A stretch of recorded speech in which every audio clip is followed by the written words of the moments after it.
Hindi lahat ng nakaraan kaya mong ibaon sa limot, lalo na kung ang nakaraan mo ay siya palang misyon mo. Si Rina ay kilala bilang Ray of Sunshine. Laging nakangiti, laging nagpapatawa at tila walang problema sa mundo. Pero sa likod ng bawat halakak may isang sugat na pilit niyang tinatago, ang alaala ni JC. Ang lalaking kumuha ng kanyang puso at bigla na lamang siyang iniwan sa ere. Ngayon, matapos ang 5 taon, muling pagtatagpoy ng Dustina sa isang mapanganib at mahalagang misyon. Si JC ang kailangang protektahan ni Rina at si Rina ang tanging taong hindi kayang tingnan ni JC sa mga mata. Kaya bang itago ni Rina ang sakit sa likod ng kanyang mga biro? O ang misyong ito ang maglalantad sa katotohanan ng kahit kaano kalalim ang pagkakabaon ng nakaraan, muli at muli itong aangat kapag puso na ang nagsalita? Ang misyong dapat ay maglalayo sa amin. Bakit tila ito pa ang naglalapit sa aming mga pusong matagal ng wasak? O bakit ganyan ang mukha ninyo? Para kayong mga nalugi sa networking. Malakas na halakak na Rina ang bumalot sa buong pantry ng Vanguard Security and Intelligence. Alam nyo ba kung bakit laging bitbit ng pagong ang bahay niya? Kasi wala siyang pambayad ng upa. At least ang pagong may property na kayo, puro add to cart lang. Nagtawanan ng mga katrabaho niya. Si Rina ang buhay ng opisina. Siya ang clown na hindi nauubusan ng hirit. Sa paningin ng lahat, si Rina ang babaeng walang pinagdaraanan. Ang taong ang tanging problema lang ay kung ano ang uulamin sa tanghalian. Grabe ka talaga, Rina. Paano mo nagagawang tumawa kahit tambak tayo ng reports? Tanong ni Sarah, ang desk officer. Nako, Sarah. Ang stress, parang ex-boyfriend lang yan. Dapat nilalayasan at hindi iniiyakan. Sagot ni Rina habang kumakaway pa bago pumasok sa banyo. Ngunit sa sandaling sumara ang pinto ng cubicle, tila may switch na pinatay. Ang ngiti unti-unting naging isang matigas na linya sa kanyang labi. Huminga siya ng malalim, pilit na pinapakalma ang mabilis na tibok ng kanyang puso.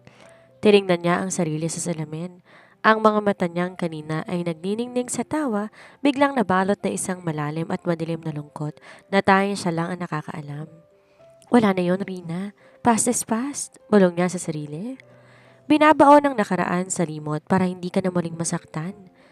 5 taon na ang nakalipas simula nang gumuho ang mundo niya. 5 taon mula nang iwan siya ni JC, ang lalaking unang nagpatibok ng puso niya at ang unang lalaki na dumurog din ito ng walang pasabi. Ang bawat biro at tawa ni Rina ay hindi lang para sa ibang tao.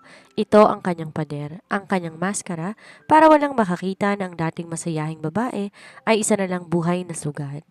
Rina, pinapatawag ka sa warm ni Sir Dante. Urgent. Tawag na isa pang agent. Agad binalik ni Rina ang kanyang masayahing aura. Ayun! May bagong project na ba?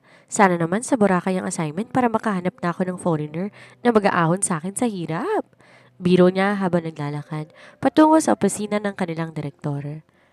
Pagpasok niya sa seryosong silid, tumambad sa kanya ang mga folder na may tatak na top secret. Si Sir Dante, ang kanilang seryosong boss, ay hindi man lamang ngumiti sa kanyang hirit. Rina, you are our best field agent when it comes to undercover operations. Your ability to blend in and hide your true emotions is unmatched. Panimula ni Sir Dante. We have a high-profile client, isang bilyonaryong kailangan ng close protection bago ang kanyang grand product launch sa susunod na buwan. Maraming banta sa buhay niya mula sa mga kompetisyon. Inabot ni Sir Dante ang isang brown envelope. His name is JC Valderrama, CEO of Aegis Tech.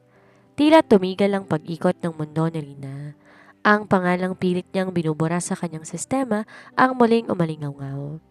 Nanginginig ang kanyang kamay habang binubuksan ang folder. Doon, sa isang makintab na litrato, nakita niya ang muka na pilit niyang kinalilimutan. Ang mga matang dati tinititigan niya ng paimoy mamahal. Ngayon nakatingin sa kanya mula sa papel. Mas matigas, mas malamig at mas makapangyarihan. JC? Halos pabulong niyang sambit. Kilala mo ba siya, Agent Rina? Tanong ni Sir Dante. Napansin ang bahagyang pagbabago sa kanyang boses. Sandaling natahimik si Rina. Gusto niyang sumigaw, gusto niyang tumanggi. Pero bigla siyang humalakak, isang tawa na punong-puno ng pait. Kilala? Sir, siya lang naman ang lalaking nagturo sa akin na ang forever ay isa lamang malaking scam. Bakit siya pa? Bakit ang ex ko pa ang kailangan maging mission ko? Professionalism, Rina. That is what we need. Paalala ni Sir Dante. Tumingin si Rina sa litrato ni JC.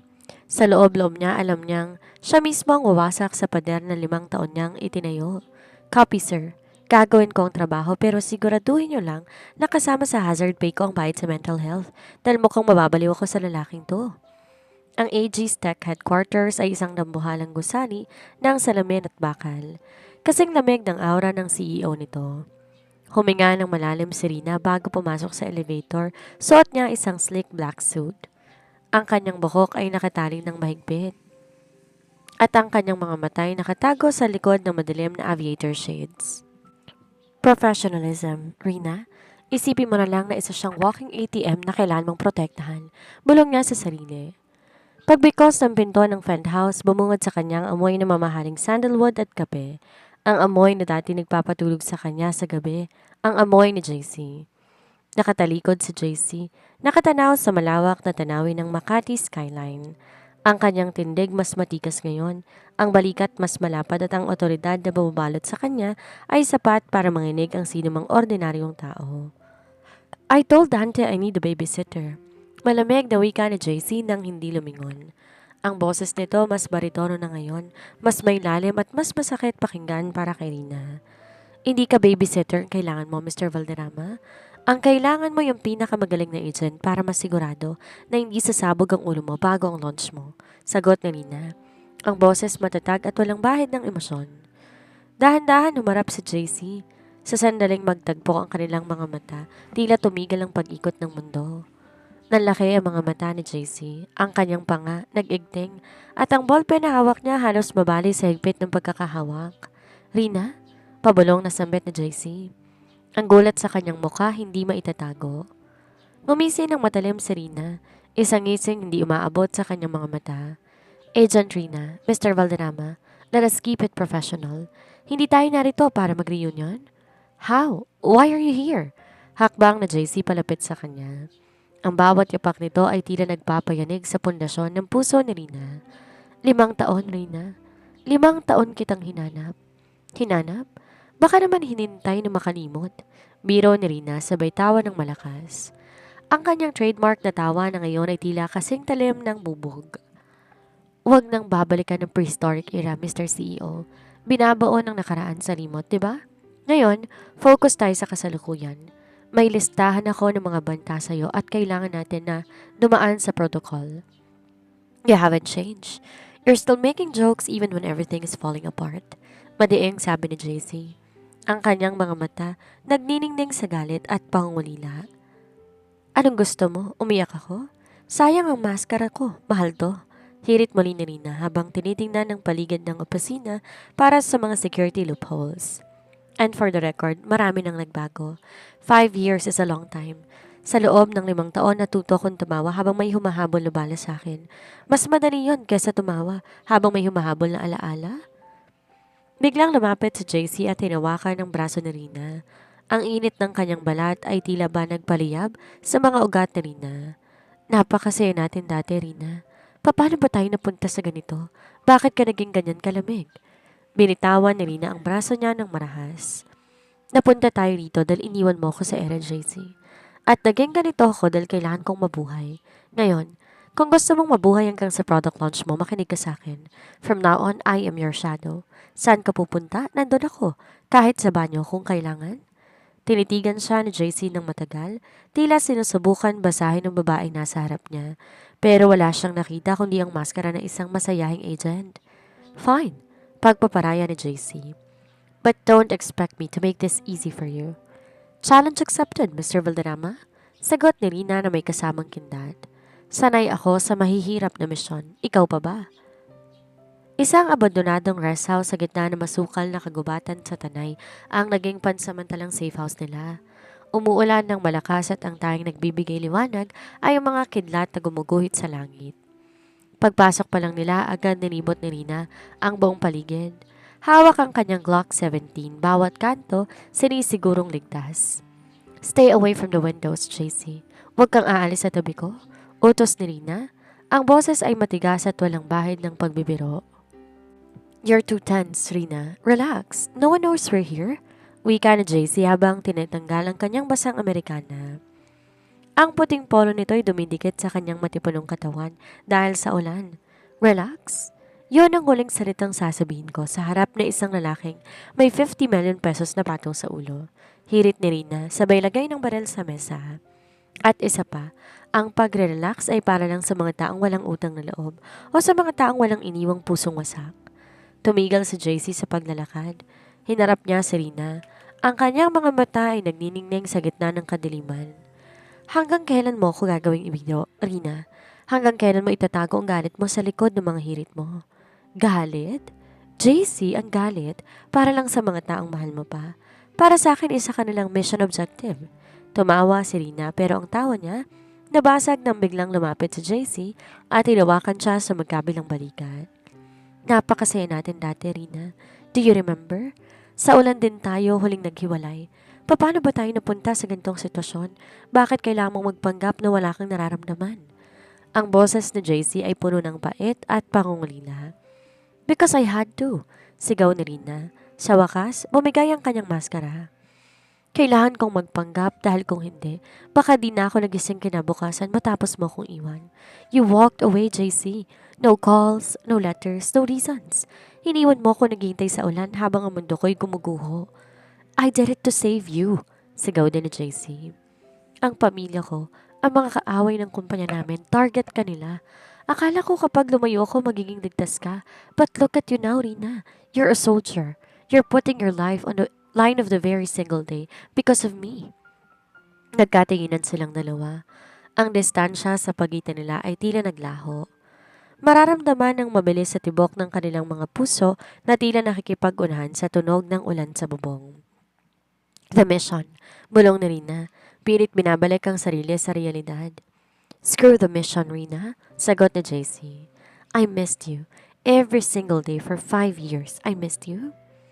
Biglang lumapit si JC at mabilis na hinalikan si Rina. Isang halik na puno ng galit, sakit at matagal na pananabik. Sa loob na ilang segundo nakalimutan ni Rina ang kanyang baril, ang kanyang protocol at ang kanyang misyon. Tumugon siya na may parehong bagsik.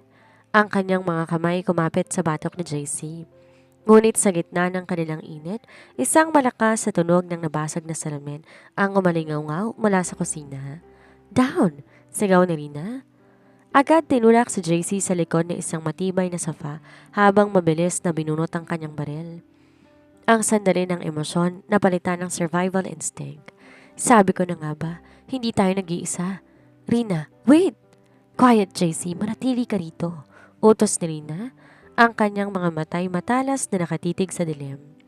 Dito mo makikita kung gaano ko naging mahusay sa paglilibing ng nakaraan. Pati na ang mga taong nagtangkang sirain ang kasalukuyan ko. Ang huling bakas ng halik ni JC ay tila napawi agad ng lamig ng Glock 17 sa kamay ni Rina. Ang rest house na kanina'y puno ng emosyon naging isang kill zone. Narinig ni Rina ang marahang yabag ng sapatos sa basag na salamin mula sa direksyon ng kusina. Higit sa isa, JC, makinig ka. Pabulong ngunit maring utos ni Rina. Ang kanyang likod ay nakasandal sa likod ng makakapal na nara sofa kung saan siya ay tinulak ni JC. Manatili ka ritong nakadapa, huwag kang titingala, huwag kang sisigaw, at higit sa lahat huwag kang lalabas kahit anong mangyari. Rina, may baril ako sa maleta. I don't care about your gun. JC, I care about your life, singal na Rina, habang tinitingnan ang refleksyon ng sala sa isang makintab na florera. Ang misyon ko, protektahan ka. Hindi ang makipag-co-op mode sa'yo. Hayaan mo akong gawin ang trabaho ko. Huminga ng malalim si Rina. Ang takot ay naglaho, napalitan ng adrenaline at focus. Sa isang iglap, tumayo siya mula sa pinagtataguan at nagpaputok ng 2 beses patungo sa aninong papalapit mula sa kanila. Bang! Bang! Isang ungol ng sakit ang narinig, kasunod ng lagapak ng katawan sa sahig. Ngunit hindi pa tapos. Sunod-sunod na putok ang ganti ng mga kasamahan nito. Ang mga bala tumama sa sofa, napapalipad ng mga piraso ng foam at tela sa hangin. Mabilis gumulong si Rina patungo sa likod ng isang matibay na haligi. Mula ron, sumilip siya at muling nagpaputok. Tinamaan ng isa pang assailant sa braso. Rina, sa kanan mo! Sigaw na JC. Nakita isang lalaking pumasok mula sa bintana ng silid. Nagpaikot si Rina, huli na para magpaputok. Ang lalaki sumugod at sinipa ang kamay niya, dahilan para tumalsik ang kanyang baril sa malayo. Nagsimula ang isang hand-to-hand combat. Ang lalaki mas malaki at mas malakas, pero si Rina mas mabilis at mas sanay. Umiwas siya sa isang suntok at gumante ng isang siko sa panga nito, kasunod na isa pang sipa sa tuhod. Ngunit habang abala si Rina, nakita niya nakatutok ang baril ng isa pang lalaki kay JC. No! Sigaw ni Rina. Wala nang oras para kunin ang kanyang baril. Tumakbo siya patungo kay JC at tumalon para harangan ng bala. Bang! Isang matalim at mainit na sakit ang bumuon sa balikat ni Rina. Napaungol siya at bumagsak sa ibabaw ni JC. Rina! Sigaw ni JC, puno ng lagim. Ang galit nag-apoy sa kanyang mga mata. Bago pa makapagpaputok muli ang lalaki, sinunggaba na JC ang isang mabigat na iron lamp sa tabi niya at inihampas ito ng buong lakas sa ulo ng assailant. Bumagsak ang lalaki, walang malay. Nabalot ng katahimikan ng rest house maliban sa tunog ng ulan at ang mabilis na paghinga ni JC. Tiningnan niya si Rina na nakandusay sa kanyang bisig. Ang dugo mabilis na kumakalat sa puting sleeveless shirt nito. Rina, bakit mo ginawa yun? Garalgal na tanong ni JC habang pinipiga ang kanyang polo para itapal sa sugat ni Rina. Nanghina ang mga mata ni Rina pero pinilit pa rin niyang ngumiti. Ang kanyang signature na masayahing ngiti na ngayon ay puno ng pait. Sabi ko sa'yo, ako ang shadow mo. At ang shadow laging sumasalo ng bala para sa light. Kahit ang light na yun ay ang mismong bumasag sa puso niya. Ang amoy ng pulburay na palitan ng malansang amoy ng dugo sa loob ng maliit na kwarto ng safe house. Maingat na inihiga ni JC si Rina sa kama. Ang bawat ungol ng sakit mula sa dalaga tila mas matalim pa sa balang bumuon sa balikat nito. Stay with me, Rina, please. Garalgal ang boses ni JC habang mabilis nang kumukuha ng first aid kit at malinis na tubig. JC, ang biro ko. Nasaan na yung joke ko? Pilit na pagpapatawa ni Rina kahit ang kanyang mukha ay kasing puti na ng bond paper sa tindi ng sakit. Alam mo ba, bakit di pwedeng maging construction worker ang mga puso? Kasi palagi silang under repair. Stop it, Rina. Stop joking. Sigaw ni JC pero may kasamang hikbi. Nasugatan ka dahil sa akin. Huwag mo nang isipin ang pagpapatawa sa akin ngayon. Dahan-dahang ginupit ni JC ang tela ng damit ni Rina para malinis ang sugat. Nang makita niya ang tama ng bala, isang through and through na sugat sa balikat ay napapikit siya sa pagsisisi. Kumuha siya na antiseptic at dahan-dahang dinampi ito. Napakapit si Rina sa braso ni JC. Ang kanyang mga kuko bumaon sa balat nito. Sa gitna ng hapdi, nagtama ang kanilang mga paningin. Walang maskara, walang biro, tanging ang hubad na katotohanan ng kanilang nakaraan. Bakit, JC? Bakit kailangan mong bumalik sa buhay ko? Bulong ni Rina habang ang mga luhay nagsisimulang pumatak. Masaya na ako eh. Kuwela na ako? Nakalimot na ako o akala ko lang yon. Tumigil si JC sa paglilinis at tinawakan ng pisngi ni Rina. Hindi ako bumalik para saktan kang muli. Nung iniwan kita 5 taon nang nakakaraan, akala ko yun ang tayong paraan para hindi ka madamay sa gulo ng pamilya ko. Ang tatay ko, ang mga ilegal na transaksyon niya, binalaan nila ako na ikaw ang unahin nila. Napatitig si Rina. Kaya ka naglaho ng parang bula? I watched you from afar, Rina. Nung naging agent ka, nung bawat mission mo may mga tao akong binabayaran para masiguradong ligtas ka. Pero nagkamali ako. Ang akala kong paglayo para sa kaligtasan mo, yun pala ang unti-unting pumapatay sa'yo sa loob. Pag-amin ni JC, ang boses ay puno ng pagsisisi. Ang tanga mo, JC Valderrama. Mahinang tawa ni Rina, pero ang tawa ay nauwi sa paghikbi. Sana hinayaan mo kung lumaban sa tabi mo. Sana hindi mo ko iniwan mag-isa sa ulan. Niyoko ni JC ang kanyang ulo at dinikit ang kanyang noo sa noo ni Rina. Patawarin mo ko. Mula ngayon hindi na kita iiwan. Kahit anong misyon pa ito, kahit sino pang humarang, tayo nang magkasama. Sasamantalahin sana ni Rina ang pagkakataong yon para bumalik sa pagiging kwela. Pero ang init ng hininga ni JC at ang sinseridad sa mga mata nito ay tumanaw sa huling pader ng kanyang puso. Ngunit sa gitna ng kanilang madamdaming sandali, biglang nag-vibrate ang satellite phone ni Rina na nalaglag sa sahig. Isang text message mula sa isang encrypted number ang lumitaw. Mission compromised. The mole is inside Vanguard. Run! Nanlamig si Rina. Di lang ang mga tauhan ng kalaban ang kailangan nilang katakutan. Ang mismong ahensyang pinagtatrabahuhan niya ay may trador na naglagay sa kanila sa panganib. JC, kailangan nating umalis. Wika ni Rina, pilit na bumabangon sa kabila ng panghihina. Hindi lang ikaw ang target, ako rin. At ang taong nagbigay sa atin ng misyong ito, siya ang gustong pumatay sa ating dalawa. Basang-basa sa ulan at kapwa hinihingal, nakarating si Narina at JC sa isang tagong abandonadong bodega sa gilid ng pantalan. Ang balikat ni Rina kumikirot pa rin. Bawat tibok ng kanyang puso ay tila ba may humahatak na karayom sa kanyang laman. Ngunit mas masakit ang balitang natanggap niya sa kanyang satellite phone. Rina, kailangan malinis ang sugat mong mali. Namumutla ka na. Nag-aalalang wika ni JC habang inaalalayan siyang maupo sa isang lumang kahoy na crate. JC, hindi lang basta security breach ito. Pabalong na sabi ni Rina. Ang kanyang mga mata ay nakatuon sa screen ng phone. Ang nag-utos sa akin na protektahan ka, si Sir Dante, siya ang nag-set up sa atin. Nanlaki ang mga mata ni JC. Ang direktor nyo? Bakit? Dahil ang Aegis Tech ay hindi lang basta kumpanya ng gadgets, JC. Ang bagong security software na ilulunsan mo, kayang i-trace lahat ng illegal transactions ng mga sindikato, kasama ng mga protektor nila sa impyerno at gobyerno sa loob ng Vanguard. Paliwanag ni Rina.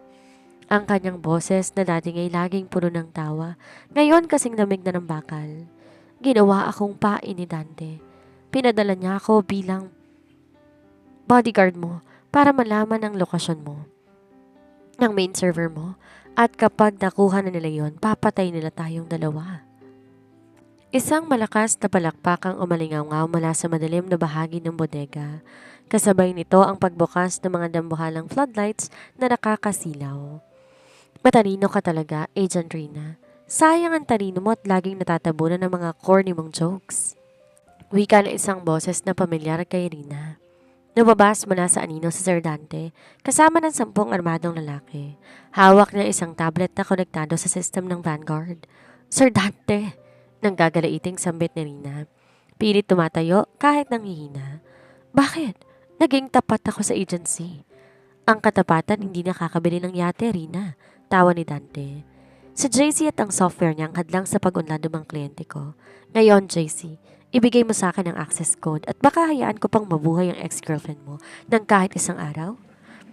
Hinawakan ni JC ang kamay ni Rina. Mahigpit, tila ayaw nang bumitaw. Huwag mong sasaktan si Rina, ibibigay ko ang code. Basta't pakawalan mo siya. No, JC, wag! Sigaw ni Rina. Kapag nakuha nila yan, papatayin pa rin nila tayo. Alam mo yan. Tama ang girlfriend mo nga, JC. Pero mas gusto kong makita kayong nahihirapan bago ang huling sandali. Utos ni Dante sa kanyang mga tauhan. Kunin ang lalaki at ang babae, turuan niyo ng leksyon kung paanong tumawa sa harap ng kamatayan. Sa gitna ng tensyon, biglang humalakak si Rina. Isang malakas, nakakilabot at tunay na tawa. Nagkatinginan ng mga tauhan ni Dante, nagtataka. Anong nakakatawa, Rina? Ines na tanong ni Dante. Alam mo ba kung anong pinagkaiba ng plano mo sa isang masamang joke? Tanong ni Rina habang dahan-dahang kinukuha ang isang maliit na device mula sa kanyang sapatos. Ang joke, may punchline. Ang plano mo, may deadline. Biglang pinindot ni Rina ang device. Isang nakakabinging pagsabog ang naganap sa likod ng mga tauhan ni Dante. Isang smoke grenade na kanina pa niya itinanim nang pumasok sila sa bodega. Nabalot na makapal na usok ang paligid. Ngayon, JC, takbo! Sigaw ni Rina sabay hila sa lalaki patungo sa isang lagusan na tayong siya lang nakakaalam. Ang bodega binalot na makapal at kulay abong usok mula sa smoke grenade ni Rina. Umaningaw-ngaw ang ubo at mura ng mga tauhan ni Dante, kasunod ng mga ligaw na putok ng baril na tumatama sa mga bakal na lalagyan. Sa gitna ng kaguluhan, si Rina ay tila isang aninong sanay sa dilim. JC, hawakan mong nailayan ng jacket ko, huwag kang bibitiw. Pabulong na utos ni Rina habang mabilis silang gumagapang sa pagitan ng mga dambuhalang shipping crates. Rina, ang balikat mo, tumuturo na naman ang dugo. Nag-aaralang bulong ni JC. Ramdam ang panginig ng katawan ng dalaga. Sanay na ako sa sakit, JC. Mas masakit pa ang hirit ni Dante kaysa sa balang ito. Biro pa rin ni Rina, pero bakas ang paghihirap sa kanyang boses. Kailangan nating makarating sa Pier 4. May naka-standby na speedboat doon na ginagamit ko sa mga emergency extraction. Hanapin niyo sila. Huwag niyo silang hayaang makalabas ng buhay. Sigaw ni Dante mula sa malayo. Ang boses puno ng galit at desperasyon. Biglang isang laser sight ang tumama sa likod ni JC. Isang tauhan ni Dante ang nakakita sa kanila mula sa itaas ng isang container. Down! Sigaw ni Rina. Tinulak niya sa JC sa gilid at sa isang mabilis na pag-ikot, binalibag niya ang kanyang huling combat knife. Tumama ito sa hita ng lalaki, dahilan para mahulog daw mula sa itaas. Rina, sa likod mo! Di na nakailag pa si Rina nang isang malakas na sipa ang tumama sa kanyang sagatang balikat. Napaungol siya sa sobrang hapde at bumagsak sa semento. Ang tauhan ni Dante akmang itututok ang baril sa kanyang ulo, pero bago pa ito makakalabit, isang mas tigas na suntok mula kay JC ang nagpabagsak sa lalaki. Huwag mong hahawakan ang babae ko, sigaw ni JC.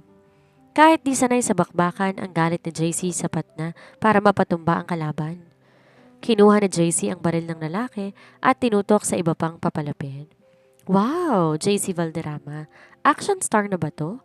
Mahinang tawa ni Rina habang inaalalayan siyang tumayo ni JC. But leave the shooting to the professionals. Let's go! Nakarating sila sa dulo ng bodega kung saan matatagpuan ang lagusan sa dulo ng pantalan. Ngunit doon ay naghihintay si Dante, hawak ang isang shotgun. Wala na tayong matatakbuhan, Rina. Ibigay niyo na ang access code at tatapusin ko ng paghihirap ninyo, wika ni Dante habang dahan-dahang kinakasa ang baril. Tumingin si Rina kay JC, pagkatapos ay kay Dante. Isang matamis at nakakalokong ngiti ang gumuhit sa kanyang labi. Alam mo, Sir Dante, may huling joke ako para sa'yo. Hindi ako interesado sa mga jokes mo, singhal ni Dante. Ito lang yun eh. Anong tawag sa taong nagtraidor sa agent na may hawak ng remote control sa lahat ng sprinkler at alarm system ng buong pantalan? Tanong ni Rina. Bago pa makasagot si Dante, pinindot ni Rina ang isang button sa kanyang relo. Agad bumukas lahat ng high-pressure fire sprinkler sa loob ng bodega, kasabay na nakakabinging tunog ng emergency alarms.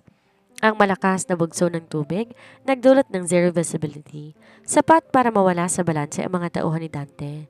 Ang tawag sa kanya, basa, tawa ni Rina. Takbo, JC! Sa gitna ng ulan mula sa mga sprinklers, mabilis tumulo ng dalawa patungo sa naghihintay na speedboat. Pinaandar ni Rina ang makina at mabilis silang humarurot palayo sa pantalan. Iniwan ang nanggagaliiting si Dante sa likuran. Safe na tayo. Sa ngayon, hingal na sabi ni Rina habang hawak ang kanyang dumudugong balikat. Tinignan siya ni JC na may halo-halong takot at paghanga. You're insane, Rina. Truly insane. Sabi ko naman sa'yo, JC. Ang nakaraan ibinabaon sa limot, pero ang mga taong sumisira sa kasalukuyan, binabaon ko sa tawa o sa dagat. Isang maliit at tagong restaw sa isang liblib na bahagi ng Mindoro ang naging kanlungan ni Narina at JC. Malayo sa ingay ng syudad at sa mga radar ng Vanguard. Ang tanging maririnig dito ay hampas ng alon at huni ng mga kuliglig. Inalalaya na JC si Rina na maupo sa isang silyang kawayan sa balkonahe. Maingat niyang pinalitan ng benda sa balikat ng dalaga. Mas maayos na ang kulay ni Rina bagaman bakas pa rin ang pagod sa kanyang mga mata. Alam mo, JC, sa lahat ng misyon ko, ngayon lang ako naging VIP na inaalagaan ng kliyente.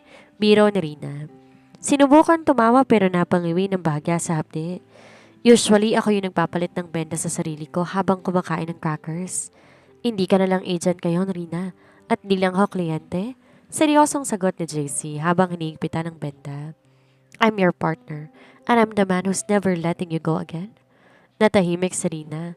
Tumingin siya sa malawak na dagat. Papanong product launch, JC? Isang linggo na lang. Kung di natin malalabas ang software na yan, mananalo si Dante. Burado ng lahat ng ebidensya sa Vanguard. Kinuha ni JC ang kanyang laptop, ang tanging gamit na hindi niya binitawan mula nang tumakas sila sa bodega. Dito ka nagkakamali, Rina. Akala ni Dante ang software ay nasa main server lang ng Aegis Tech, pero ang totoo ang master key nasa puso ng programang ito at ang kailangan ko lang isang high-speed secure connection para i-upload lahat ng transaksyon ni Dante sa international media at sa Interpol. At saan tayo makakakuha niyan? Dito sa gitna ng kawalan? Tanong ni Rina. Diyan ka papasok, Agent Rina? Ngiti ni JC. May emergency satellite relay ang Vanguard sa kalapit na bundok. Kung mapapasok natin ang facility na yon, may i-upload ko lahat sa loob ng 5 minuto. Pagkatapos nun, kahit patayin pa nila tayo, tapos na ang maliligayang araw nila. 5 minutes, bulong ni Rina. 5 minutes para sa kalayaan natin? Inawakan ni JC ang magkabilang kamay ni Rina. Pagkatapos ito, Rina, ano ang plano mo? Babalik ka pa ba sa pagiging clown ng agency? Huminga na malalim si Rina. Alam mo, JC, nung iniwan mo ako, ginawa ko biro lahat para di ko maramdaman yung sakit. Pero nung makita kitang muli, nung prinotektahan mo ko, na-realize kong di ko kailangan magpatawa para lang mabuhay. I want a real life, JC. No more mask, no more hidden guns in my boots. Then, let's finish this. Wika na JC sabay haplo sa pisngi ni Rina. Para sa ating nakaraan na sinira nila at para sa kinabukasan na bubuoin nating dalawa. Isang mabilis ngunit madamdaming halikang pinagsaluhan nila. Isang pangako na anuman ang mangyari sa bundok ng mga transmitter, di na sila muling maghihiwalay. Ngunit sa di kalayuan, isang drone ang tahimik na lumilipad sa ibabaw ng kanilang lokasyon. Sa screen na isang monitor sa loob ng isang itim na van, isang pamilyar na mukha ang nakangisi. Found you, lovers, bulong ni Dante. Enjoy your last sunset. Ang madaling araw sa Mindoro ay nababalot ng makapal na hamog. Kasing lamig ng kaba sa dibdib ni Rina habang sinusuot ang kanyang tactical vest. Kahit kumikirot pa ang kanyang balikat, ang bawat galaw niya mabilis at kalkulado. Isang huling pagsuri sa kanyang tira-tirang bala, isang sulyap sa kanyang tapat na kutsilyo at handa na siya. JC, siguraduhin mong nasa waterproof case ang laptop mo. Ang gubat na ito hindi lang matarik, maputik din. Paalala ni Rina habang inaayos ang holster sa kanyang binti. Handa ng lahat, Rina. 5 minuto lang kailangan ko kapag naroon na tayo sa satellite relay. Sagot ni JC. Suot niya isang itim na jacket at tactical pants. Malayo na sa itsura ng bilyonaryong CEO na nakilala ni Rina sa penthouse. 5 minutes. Parang 5 taon din yan kung sa gitna ng bakbakan. Biro ni Rina pero sa pagkakataong to, walang tawang sumunod. Inawakan niya ang pisngi ni JC. Kapag nagsimula ng gulo, huwag kang lilingon sa akin. Direkta ka sa terminal. Promise me. I promise. Seryosong sagot ni JC bago hinalikan sa noo ang dalaga. Mabilis silang tumahak sa masukal na gubat. Bawat kaluskos ng dahon at huni ng ibon nagpapakaba kay Rina. Alam niyang di sila nag-iisa. Ang Vanguard ay may mga satellite tracker at kung si Dante ang may hawak ng command, oras na lamang bago sila makubkom. Wait! Hudyat na Rina. Huminto siya at lumuhod sa lupa, pinakikiramdaman ng paligid. Biglang isang pamilya na tunog ang umalingaw mula sa itaas, ang mahinang ugong ng isang drone. Nakita na nila tayo. Takbo, JC! Takbo! Sigaw ni Rina. Di pa sila nakakalayo na magsimulang umulan ng bala mula sa mga automatic rifles ng mga tauhan ni Dante na nakatago sa itaas ng bundok. Ang mga puno ay tila sumasabog sa tama ng mga bala. Mabilis dinala ni Rina sa JC sa likod ng isang malaking tipak ng bato. Rina, ang dami nila! Sigaw ni JC sa gitna ng ingay ng putukan. Mas marami, mas masaya. At least hindi ako mabubore. Hirit ni Rina. Muling binalik ang kanyang maskara sa pagiging kwela para itago ang takot. Binunot niya ang kanyang baril at nagpaputok ng 3 beses. Tinamaan ng isang tauhan ni Dante na sumusubok silang i-flank. Alam mo ba kung anong pagkakaiba ng mga bad guys sa mga ex? Ang mga bad guys kailangan i-headshot para tumigil. Ang mga ex kailangan lang ng tequila. Rina, not now. Saway ni JC pero kahit papano, nabawasan ang kaba nito dahil sa hirit ng dalaga. Focus, JC. Malapit na tayo sa gate ng relay station. I will provide cover fire. Ikaw ang pumasok sa loob. Utos ni Rina. Habang nagpapaulan ng bala ang mga tauhan ni Dante, lumabas si Rina mula sa pinagtataguan. Mabilis na tumakbo patungo sa kabilang direksyon para kunin ang atensyon ng lahat. Hoy, mga pangit! Dito ang bida, papangit nyo, para mga reject sa audition ng extra. Dahil sa panggugulo ni Rina, nabuksan ang pagkakataon para makalusot sa JC patungo sa gate ng satellite relay. Ngunit habang papalapit si JC sa pinto, isang sniper shot ang tumama sa lupang malapit sa kanyang paanan. JC, go! Ako nang bahala dito, sigaw ni Rina. Sa gitna ng usok at putikan, ang dating masayahang Rina ay naging isang dambuhalang pader na nagpoprotekta sa kanyang tanging kayamanan. Ang loob ng satellite relay station ay binalot ng asul na liwanag mula sa mga monitors. Mabilis gumagalaw ang mga daliri ni JC sa keyboard. Ang pawis tumatagaktak mula sa kanyang noo patungo sa control panel. Sa labas, naririnig niya ang walang tigil na putukan at ang mga hirit ni Rina na unti-unti nang humihina ang boses. 90%, come on, bilisan mo, bulong na JC sa screen. Biglang bumukas ang pinto ng terminal ng marahas. Di na si Rina pumasok kundi si Dante, duguan ang mukha, hingal na hingal at may hawak na detonator. Tigilan mo yan, JC, sigaw ni Dante. Isang pindot ko lang dito, sasabog ang buong pasilidad na ito, kasama kayo ng bidabitang bodyguard mo. Dahan-dahang tinaas na JC ang kanyang mga kamay, ngunit di siya lumayo sa computer. Huli na, Dante. Ang software hindi lang basta tracker. Ito ay isang digital virus na dinisenyo ko para sa mga taong katulad mo. Anong ibig mong sabihin? Naggagalaiting tanong ni Dante. Habang tinitingnan mo ang mga progress bar na yan, hindi lang yan upload. Yan ay pag-download ng lahat ng bank accounts mo, lahat ng offshore properties ng Vanguard at lahat ng usapan niyo sa dark web. Paliwanag ni JC. Isang matalinong ngiti ang sumilay sa kanyang labi. In short, Dante, you're bankrupt. Ngayon pa lang. Wala akong pakialam sa pera. Papatayin ko kayo.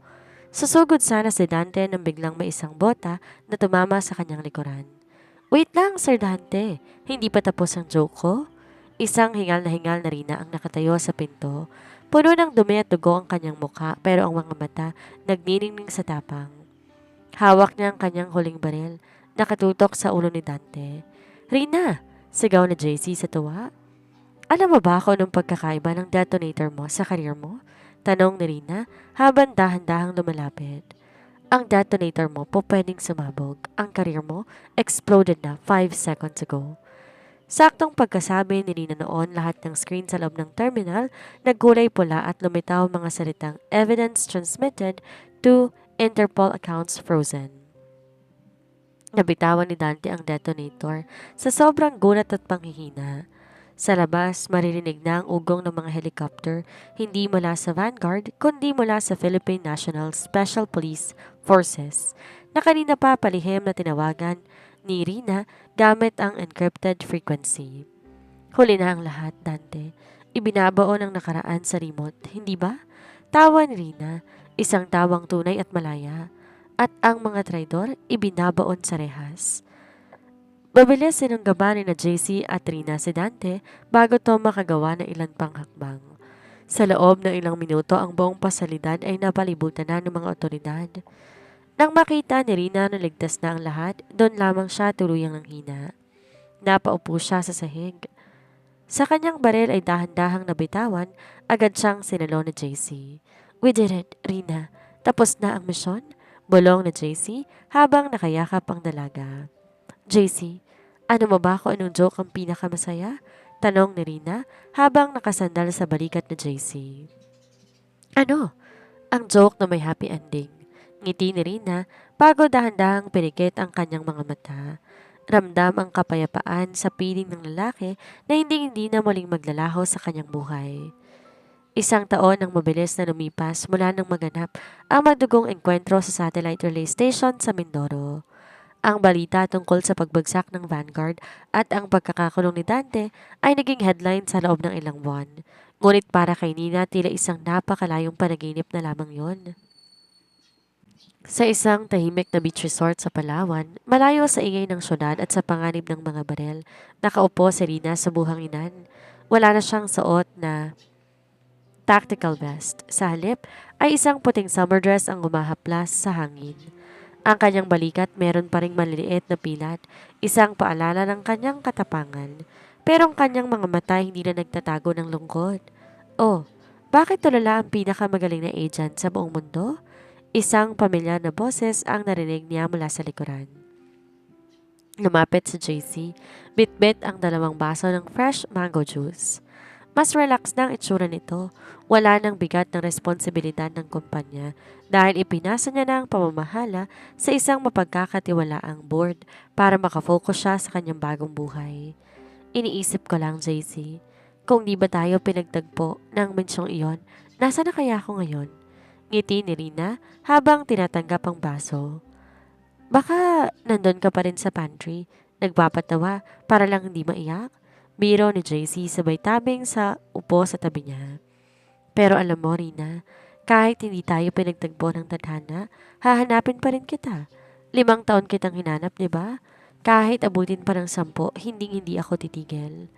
Humilig si Rina sa balikat nito. Alam mo ba kung anong joke ang pumasok sa isip ko kanina? Napatawa si JC. Ano na naman yan? Siguraduhin mong nakakatawa ha? Anong tawag sa 2 taong akala nila wasak na ang nakaraan pero naging maganda pala ang kinabukasan? Tanong ni Rina. Ano? Sila? Tayo? Simpleng tayo ni Rina. Sa pagkakataong to, hindi malakas na tawa ang sumunod, kundi isang matamis at payapang ngiti. Kinuha ni JC ang isang maliit na velvet box mula sa kanyang bulsa. Sa harap ng dapit hapon, binuksan niya ito at tumambad ang isang singsing na may kumikinang na diamante. Rina, ayoko na ng misyon. Ayoko na ng bodyguard. Gusto ko, asawa na kita? Seryosong sabi ni JC. Will you spend the rest of your jokes with me? Will you marry me? Naluha si Rina, hindi dahil sa sakit kundi dahil sa sobrang kagalakan. JC, ang corny mo ha? Nahawa ka na ba sa akin? Answer the question, Agent Rina. Tawa ni JC. Yes, JC. 1,000,000 beses na yes. Sagot ni Rina habang sinuot ni JC ang singsing sa kanyang daliri. Sa huli, napatunayan ni Rina na ang nakaraan ay hindi kailangan ibaon sa limot para maging masaya. Minsan, kailangan mo lang tong harapin ng may tapang at tawa para mahanap ang daan pabalik sa taong nakalaan para sa'yo. Ang dating misyon akala nila'y wawasak sa kanila, yun pala ang misyong bubuo sa kanila habang buhay. Dahil sa kwento ni Rina at JC, ang pinakamagandang punchline ay hindi ang tawa ng ibang tao, kundi ang katahimikan ng 2 pusong nahanap na ang kanilang kapayapaan. Ang hapon sa Batanes ay tila ipininta ng tadhana. Sa itaas na isang rolling hill na nakaharap sa nanginginig na asul na karagatan at sa ilalim ng cathedral-like na simbahan ng Tukon, nagtitipon ang mga piling saksi sa pag-iisang dibdib ni Narina at JC. Wala ng banta, wala ng armas, tanging amoy ng mga white lilies at ng malamig na simoy ng hangin ang naroon. Nakatayo si JC sa altar, suot ng isang navy blue suit na lalong nagpadagdag sa kanyang kagisigan. Di mapakali ang kanyang mga kamay, hindi dahil sa kaba kundi dahil sa labis na pananabik. Sa kanyang tabi nakatayong isang maliit na batang lalaki, si AJ, ang kanilang anak na kasing gwapo ng kanyang ama sa suot nitong maliit na bowtie. Nang tumunog ang pamilyar na kanta, bumukas ang pinto ng simbahan. Lumabas si Rina, suot ng isang ivory silk gown na simple lang pero naglalabas ng aura ng isang reyna. Matapang, marangal, at higit sa lahat, malaya. Wala na ang kanyang maskara sa pagiging kuweba. Ang kanyang muka ay nabalot ng isang tunay at wagas na kaligayahan. Habang naglalakad si Rina patungo sa altar, ramdam ni JC ang mabilis sa tibok ng kanyang puso. Ang bawat yapak ng dalaga ay tila nagpapayanig sa kanyang mundo, hindi na sa takot, kundi sa labis na pagmamahal. Pagdating na Rina sa altar, kinuha ni JC ang kanyang kamay at dahan-dahan hinagkan ito. Rina, panimula ni JC. Ang boses ay puno ng pagsinta. 5 taon tayong nagkawalay. Sa loob ng mga taong yon akala ko sapat nang protektahan ka mula sa malayo, pero nagkamali ako. Ang tunay na pag-ibig ay hindi nagtatago sa anino. Ito ay lumalaban sa liwanag. Salamat dahil bumalik ka. Salamat dahil hindi ka sumuko sa akin at salamat sa pinakamagandang regalo na ibinigay mo. Ang ating anak? Naluha rin si Rina, ngunit ang mga luhang to ay naging dulot ng labis na kagalakan. JC, natutunan ko na ang pagiging clown ay hindi lang para mapatawa. Ito ay para protektahan ng mga taong mahal natin mula sa sakit. I forgive you and I choose to love you today and every single day of my life. Wala nang misyon, JC. Tanging tayo na lamang. Sinuot nila sa isa't isa ang bagong singsing. Isang masigabong palakpakan ang pumuno sa gilid ng ihayag ng pari na sila'y muli ng mag-asawa. Binuhat ni JC si AJ at niyakap silang dalawa ni Rina. 10 taon na ang lumipas mula nang maganap ang romantikong kasalan sa Batanes. Ngayon, ang silid na iyon ay hindi na simbolo ng digmaan kundi ng tagumpay. Ang Vanguard na isa sa pinakamalaking kumpanya sa Asia at sa kabila ng lahat ng yaman, ang tunay na kayamanan ni Rina ay matatagpuan sa loob ng kanilang tahanan. Isang hapon, habang dahan-dahang lumulubog ang araw sa kanilang malawak na hardin, nakaupo si Rina sa isang tumba-tumba habang pinapanood ng kanyang dalawang anak. Si AJ, na ngayon 15 taong gulang na, nabala sa pagtuturo sa kanyang bunsong kapatid na si Arabella. Isang 5 taong gulang na batang babae na nakuha ang matapang na mga mata ni Rina. Kuya AJ, is it true that Maman is a superhero? Tanong ni Arabella habang hawak ang kanyang manika. Ngumiti si AJ at ginulo ang buhok ng kapatid. More than a superhero, Bella. She is a queen. She fought the shadows to keep us safe. Naramdaman ni Rina ang pamilyar na init ng bisig ni JC sa kanyang balikat. Kahit pa lumipas ang isang dekada, ang tingin ni JC sa kanya ay hindi nagbago. Puno pa rin to ng paghanga, pagsamba at wagas na pag-ibig. Anong iniisip ng aking CEO? Bulong ni JC sabay halik sa tuktok ng ulo ni Rina. Iniisip ko lang kung gaano nakalayo ang narating natin. Sagot ni Rina habang sinasandal ang kanyang ulo sa dibdib ng asawa. Dati, akala ko ang pagiging clown ay tungkol sa pagprotekta sa pangalan at sa papel. Pero mali ako. Ang pagiging asawa ay tungkol sa pagtayo sa gitna ng bagyo para hindi mabuwag ang pundasyon ng pamilya. Lumingon si JC sa direksyon ng kanilang mga anak. Narinig ko ang balita kanina. Dante was released on parole last month, but he chose to leave the country for good. Wala na siyang balak bumalik. Bahagyang tumango si Rina. Wala na siyang nararamdamang galit.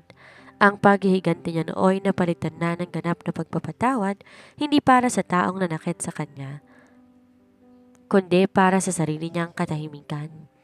Hayaan na natin siya, JC.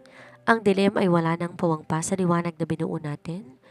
Kinuha ni JC ang kamay ni Rina at pinagmasdan ng kanyang mga wedding rings na lalong nagningning sa tama ng dapit-hapon. If I had to go through it again, I will go willingly. Ulit ni JC sa mga salitang binitawan niya. Simula ng kanilang kwento. Pipiliin ko pa ring daanan lahat ng sakit, lahat ng hirap, at lahat ng pagkakataong muntik na tayong sumuko. Dahil alam kong sa dulo, ikaw pa rin na naghihintay. Ngumiti si Rina, isang ngiting puno ng kapanatagan. And I would choose to be your wife. Over and over again, JC. In every lifetime, in every world, it will always be me. The one who stayed, the one who fought, the one and only legal wife. Habang naghahabulan ng kanilang mga anak sa damuhan, unti-unting lumalabas ang bituin sa langit. Alam nila na ang kanilang kwento ay hindi lamang tungkol sa pag-ibig na nagwagi. Ito ay tungkol sa isang pamilyang binuo ng katapatan, pinagtibay na isang sampaan na hindi na muling mababali kailanman. Sana'y naging gayap at kasiyasiya ang paglalakbay ni Narina at JC para sa iyo. Ang kwentong ito ay para sa lahat ng mga taong gumagamit ng tawa para makayanan ng hirap, hanggang sa mahanap nila ang tunay na dahilan para lumigaya.